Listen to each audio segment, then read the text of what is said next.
संजय सिंह कर्मठ और ईमानदार अधिकारियों में से एक थे। वे दिन रात काम में लगे रहते थे, बावजूद इसके उनको लगातार मानसिक रूप से प्रताड़ित और बेइज्जत किया जा रहा था। दबाव इस हद तक बढ़ चुका था कि मजबूर होकर अंततः उन्होंने मौत को गले लगा लिया। अब शासन प्रशासन सिंह की आत्महत्या की वजह कैंसर से उत्पन्न तनाव को बताने में जुटा है। उन्होंने मन लगाकर पढ़ाई की, सिविल सेवा की तैयारी में जी तोड़ मेहनत की, आईएएस नहीं बन पाए मगर जब पीसीएस चुने गए तो घर परिवार में ही नहीं गांव गिराव और रिश्तेदारों ने खूब खुशियां मनाई। उनका पूरा करियर बेदाग और शानदार रहा।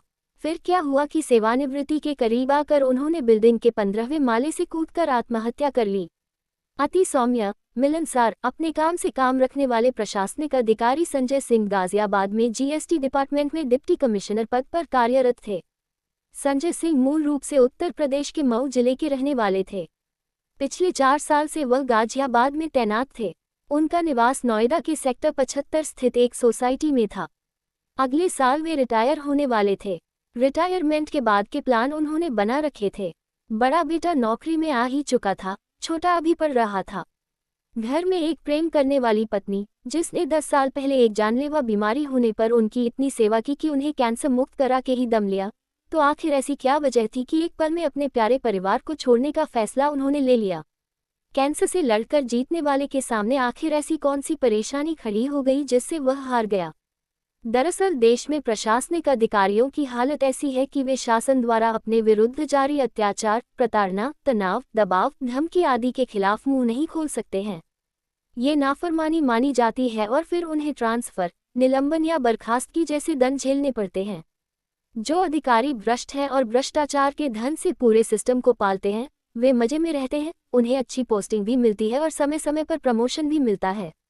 वे भ्रष्टाचार से कमाए धन से बड़े बड़े बंगले बना लेते हैं, बड़ी बड़ी गाड़ियां खरीद लेते हैं, बच्चों को विदेशों में पढ़ाते हैं और पूरे कार्यकाल में बस ऐश करते हैं।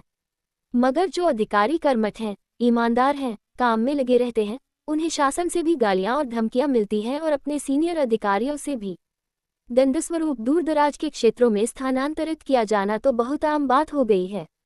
परिवार को छोड़कर सालों साल ऐसी जगहों पर रहना जहां न खाने का ठिकाना न रहने का। इससे तंग आकर अनेक अधिकारी समय पूर्व सेवानिवृत्ति ले लेते हैं या लंबी छुट्टियों पर चले जाते हैं। दूसरी तरफ भ्रष्ट अधिकारी 15 से 20 साल एक ही स्थान पर जमे रहते हैं। संजय सिंह कर्मठ और ईमानदार अधिकारियों में से एक थे। वे दिन रात काम में लगे रहते थे, बावजूद इसके उनको लगातार मानसिक रूप से प्रताड़ित और बेइज्जत किया जा रहा था। दबाव इस हद तक बढ़ चुका था कि मजबूर होकर अंततः उन्होंने मौत को गले लगा लिया। अब शासन प्रशासन सिंह की आत्महत्या की वजह कैंसर से उत्पन्न तनाव को बताने में जुटा है, जबकि उनकी पत्नी ने मीडिया को वह सर्टिफिकेट दिखाया जिसमें संजय सिंह को 10 साल पहले कैंसर मुक्त घोषित किया जा चुका है। वे बिल्कुल स्वस्थ थे, तभी तो दिन रात टारगेट पूरा करने में जुटे थे, मगर प्रमुख सचिव एम देवराज की तानाशाही के आगे वे हार गए। आरोप है कि सरकार की ब्याज बचत योजना, जिसमें हर अधिकारी को 5 व्यापारियों को जोड़ने का टारगेट प्रमुख सचिव द्वारा मिला था, संख्या न पूरी कर पाने पर संजय सिंह का नाम सस्पेंड किए जाने वाले अधिकारियों की सूची में शामिल कर लिया गया था। जबकि यह अतिरिक्त कार्य उन्हें कुछ समय पहले ही सौंपा गया था और उनको इतना समय ही नहीं दिया गया कि वे 5 व्यापारियों को समझा बुझाकर इस योजना में शामिल कर पाएं। फिर एक योजना जो कि एक स्वैच्छिक योजना है और जिसमें आना न आना व्यापारियों की मर्जी पर निर्भर करता है, उसको आनन फानन में पूरा कर पाना किसी भी अधिकारी के बस में नहीं है।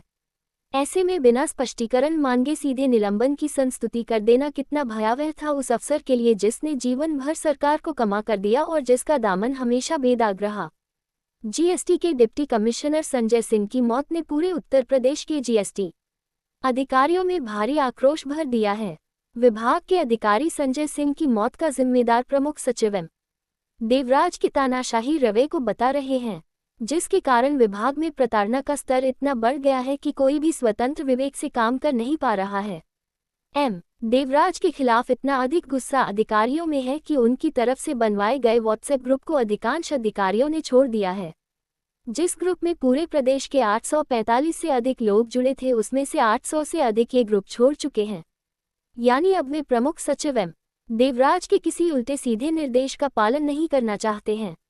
अफसरों का कहना है कि प्रमुख सचिव नियमों के विपरीत मौखिक आदेश देते हैं, आदेश के तुरंत पालन का दबाव बनाते हैं, जबकि हर कार्य की एक प्रक्रिया होती है। टैक्स बार एसोसिएशन के पदाधिकारी अनुराग मिश्रा बताते हैं कि जीएसटी एक्ट में हर कार्य के लिए एक समय निर्धारित है, जिसके लिए अधिकारियों की जिम्मेदारी भी तय है। लेकिन विभाग के प्रमुख सचिव ने अपील से लेकर एसआईबी की जांच रिपोर्ट और वार्षिक विवरणी तक में हस्तक्षेप करते हुए काउंसिलिंग द्वारा देश भर के लिए तय की गई तारीखों को ही बदल डाला है, जिससे उत्तर प्रदेश में व्यापारी और जीएसटी अधिकारी दोनों परेशान हैं। मिश्रा बताते हैं, वित्तीय वर्ष 2024-25 की वार्षिक विवरणी दाखिल करने की अंतिम तिथि पूरे देश के लिए 25 सितंबर है। वार्षिक विवरणी में व्यापारी अपने पूरे वर्ष के रिटर्न में हुई भूल चूक को भी सुधारता है। यह एक तरह की बैलेंस शीट होती है। काउंसिल ने ये सुविधा व्यापारियों को उत्पीड़न से बचाने के लिए दी है, लेकिन शासन ने विभाग की विशेष जांच टीम एसआईबी की जांचों में जो मामले पकड़े हैं, उनमें भी अपनी फाइनल रिपोर्ट लगा कर निर्धारण साल पूरा होने से पहले ही किए जाने का मौखिक आदेश दिया है। मिश्रा कहते हैं, एसआईबी की जांच के मामले में एक्ट में 4.5 साल और मैनुअल में 90 दिन में रिपोर्ट देने का प्राविधान है, ताकि व्यापारी को भी अपना पक्ष रखने का मौका मिल सके। प्रमुख सचिव द्वारा जल्दबाजी और दबाव के कारण एसआईबी के अधिकारी इस बात को लेकर परेशान हैं कि अगर एक्ट में दी गई व्यवस्था के तहत व्यापारी को अपना पक्ष रखने का मौका नहीं मिला तो आगे चलकर जब ये मामले कोर्ट में जाएगा तो कोर्ट रिपोर्ट पर हस्ताक्षर करने वाले अधिकारी को भी दंडित कर सकती है, क्योंकि शासन कोई भी आदेश लिखित रूप में जारी नहीं कर रहा है जिससे ये कहा जा सके कि किसके आदेश पर समय से पहले रिपोर्ट लगाकर निर्धारण कर दिया गया।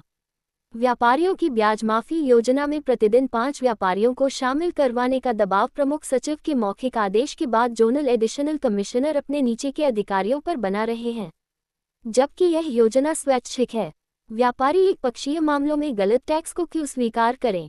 वही जो व्यापारी इसमें आना भी चाहते हैं और उन पर करोड़ों रुपए का टैक्स बकाया है, वह भी 31 मार्च आने का इंतजार कर रहे हैं। उनका कहना है कि आज जब बैंक प्रतिदिन के हिसाब से ब्याज दे रही है और सरकार ने भी इस योजना की अंतिम तिथि 31 मार्च तक की है, तो वह पहले से ही इतनी पूंजी सरकारी खजाने में जमा करके नुकसान क्यों सहन करें? एक जीएसटी अधिकारी कहते हैं, हमारे ऊपर दबाव बनाया जा रहा है कि व्यापारियों को एमएसटी स्कीम ब्याज माफी योजना लेनी ही होगी। सेंट्रल वालों के लिए भी यही स्कीम है, मगर सेंट्रल जीएसटी वालों के यहाँ इस तरह का कोई दबाव नहीं है। हमें हर आदेश के बाद बोला जाता है कि करो वरना सस्पेंड कर दूंगा। हर जोन के लिए उक्त योजना लागू करने के लिए लक्ष्य दिया जा रहा है और न करने पर जोन से अधिकारियों के नाम मांगे जा रहे हैं, जिनके खिलाफ कार्रवाई की जा रही है। हर अधिकारी से कहा जा रहा है कि 5 व्यापारियों को समाधान योजना में लाओ। अब इस योजना में कौन आना चाहता है, कौन नहीं आना चाहता, यह अधिकारी कैसे तय करेगा?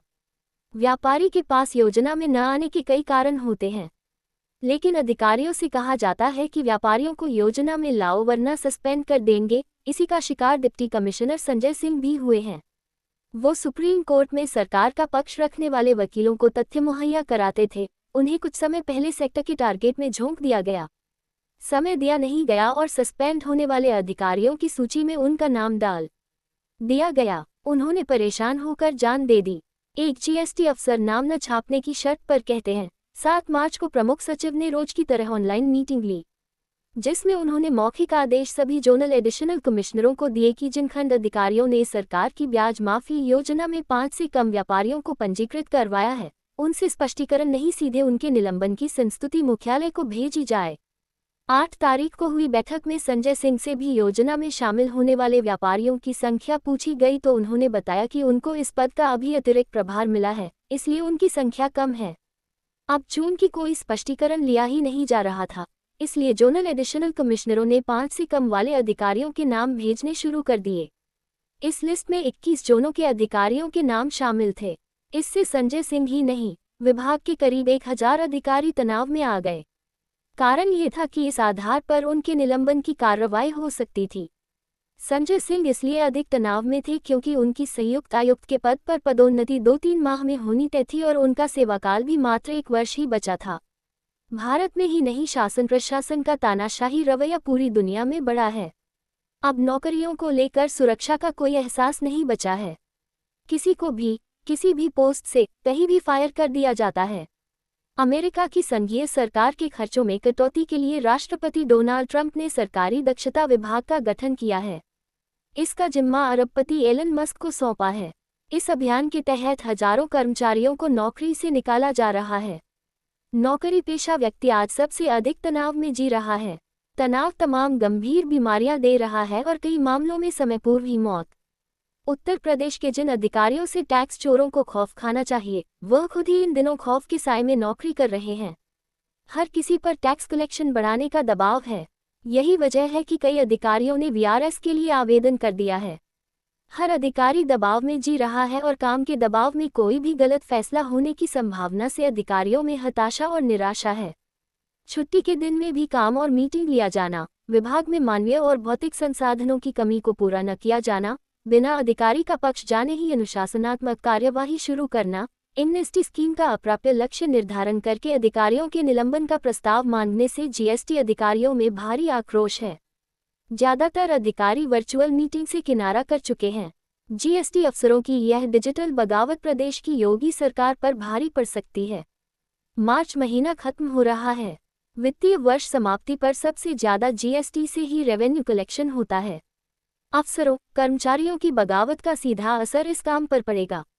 जीएसटी ऑफिसर्स सर्विस एसोसिएशन के अधिकारियों ने आपातकालीन बैठक बुलाकर विरोध को और तेज करने का ऐलान किया है। अधिकारियों ने सामूहिक अवकाश की धमकी भी दी है। फिलहाल अधिकारी घटना के विरोध में काला फीता बांधकर काम कर रहे हैं।